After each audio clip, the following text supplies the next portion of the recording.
বিখ্যাত সাহিত্যিক সঞ্জীব চট্টোপাধ্যায়ের একটি বিখ্যাত বক্তব্যের প্রথম অংশ আজ আমি পাঠ করে শোনাচ্ছি। বক্তব্য ক্রিয়াযোগ। শুরু করছি। আজ আমাদের বিষয় যোগ। হাত পা দুমড়ানো, মোজড়ানো, শরীর বাঁকানো, পেছনের দিকে ডিগবাজি খাওয়া, সামনে ঝুঁকে পড়া, এই যে যোগের দেহের বিভিন্ন ভঙ্গিমা, এটি একটি শাস্ত্র এবং এটিকে বলা হয় হঠযোগ। কিন্তু সূক্ষ্ম যে যোগটি, আমাদের ভেতরে যে শ্বাস, সেই শ্বাসের ক্রিয়া। আমার ভেতরটা তো বাতাসে পরিপূর্ণ। বাইরের শরীর যেটি চামড়ার আচ্ছাদনে ঢাকা আছে, তার ভেতরে স্নায়ুর জাল। মানুষ একটি জালে ঘেরা প্রাণী। আমাদের মস্তিষ্কের সঙ্গে প্রত্যেকটি অঙ্গ প্রত্যঙ্গ স্নায়ুর দ্বারা যুক্ত, যেটা নিয়ন্ত্রণ করছে আমাদের মস্তিষ্ক, অর্থাৎ কন্ট্রোলিং টাওয়ার। আঙুল নাড়াবো ভাবলে আঙুল নড়ে যাবে সঙ্গে সঙ্গে। যদি কম্পিউটার বা রোবট দিয়ে এটা করতে হয়, তাহলে কত যে ডাইরেকশন দিতে হবে। কিন্তু আমাদের দেহ এমন একটি যন্ত্র, যার নিমেষে সব কাজ হয়ে যাচ্ছে। হাত নাড়াও, পা নাড়াও, চোখ পিটপিট করো, কথা বলো না, সব কিছু। এই যে দেহ, যা একটি বিস্ময়কর ব্যাপার। আমাদের দেশের মুনি ঋষিরা সাধন ভজনে বসলেন, কিন্তু প্রথমেই তারা যে বাধার সম্মুখীন হলেন, সেটা হচ্ছে তার দেহ। এই দেহে 5টি ভূত বসে আছে।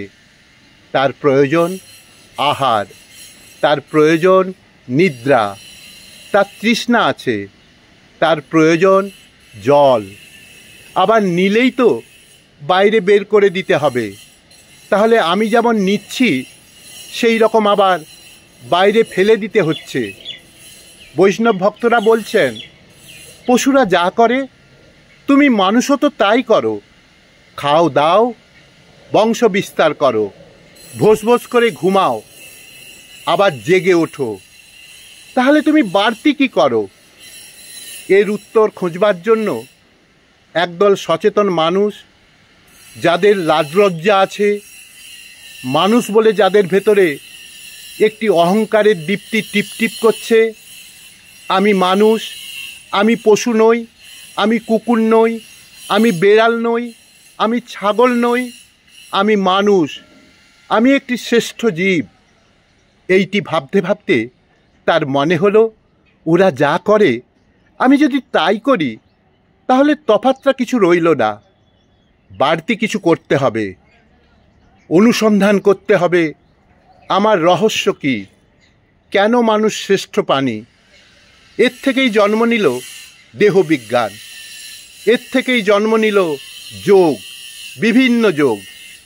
সাধারণ যোগ, বাঁ নাক এবং ডান নাক দিয়ে শ্বাস নিচ্ছি, শ্বাস ফেলছি না, ধরে রাখছি কিছুক্ষণ, কিংবা শ্বাস ফেলে দিয়েছি কিন্তু ভরছি না কিছুক্ষণ। এই প্রক্রিয়াটির দিকে যদি নজর দিই, তাহলে দেখা যাবে যে আমি যে নাক দিয়ে শ্বাস নিয়েছি, বিপরীত নাক দিয়ে শ্বাসটি ছেড়ে দিয়েছি, এবং যে নাক দিয়ে শ্বাস ছেড়েছি, সে নাক দিয়ে আবার শ্বাস নিয়েছি, বিপরীত নাক দিয়ে সেই শ্বাস ছেড়ে দিয়েছি। আমাদের মেরুদণ্ডের ভেতর দিয়ে 3টি অত্যন্ত গুরুত্বপূর্ণ স্নায়ু বা শিরা গেছে: ইড়া, পিঙ্গলা এবং সুষুম্না। ইড়া এবং পিঙ্গলা সুষুম্না স্থানটি ফাঁকা রেখেছে। আমরা যখন শ্বাস নিচ্ছি, ইড়া পিঙ্গলা, পিঙ্গলা ইড়া, এইভাবে নিচ্ছি। কিন্তু যোগীরা বলছেন, আমি প্রতি মিনিটে কবার শ্বাস নিচ্ছি, কবার শ্বাস ছাড়ছি, তার উপর একটা নজর রাখা।